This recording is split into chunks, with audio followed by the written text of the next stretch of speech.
guys, let me teach you something something small. Of late kumekuwa na vitu watu wanaita earthquakes, tremors, wengine wanazipea majina zenye wanataka. So all those are called seismic activities.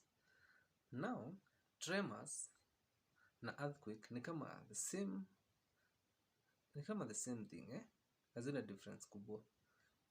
So earthquake inakuanga of two types. Kuna volcanic earthquake na kuna tectonic earthquake. So volcanic ni kama for example Mount Longonot ikiweza lipuka, so hiyo event ina take huko chini ndio Longonot iweze ku open up.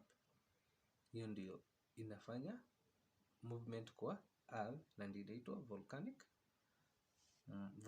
earthquake. Then kuna tectonic earthquake. So first of all understand tectonic inamaanisha hii place tumesimama, inaitwa tectonic, na the whole of the earth inakuanga made of different tectonic plates na zinakuanga zikimove all the time.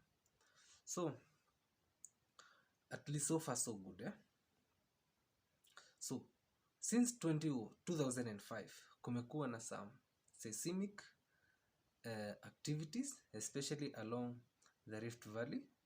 Ukikumbuka huko Mai Mahiu kulikuwa na njia ilikuwa katika 2 times, kumaanisha over time Africa inaenda iki separate.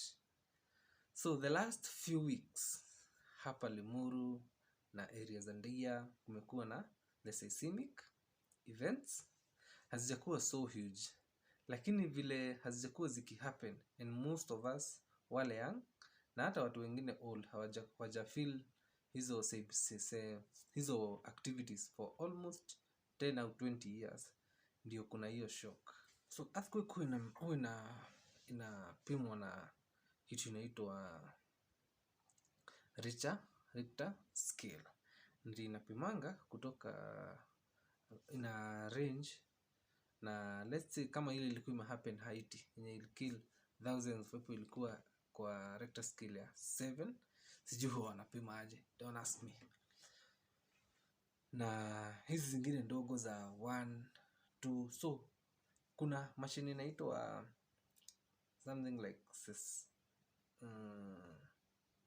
seismograph, kitu kama hiyo So seismograph huwa inapima hiyo movement ya earth, hizo plates zikimove and all that, hiyo energy inatoka ndio hiyo machine hupima.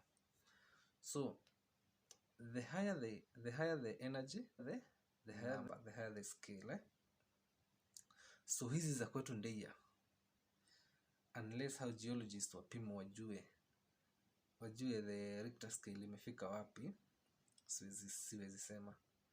But seismic activities zinakuanga zikipredict something will happen or something major is happening huko chini, ama kuna movements za bedrock, ama vile watu wanachimba maji sana, hiyo maji ikitolewa unaona kumekuwa na vacuum ama space imecreatiwa. So hiyo space ikishift ama ikifiliwa na mawe huko chini, kunakuwa na movement kwa tectonic plates. Are we together? Tuwe hamwe. Thank you for watching.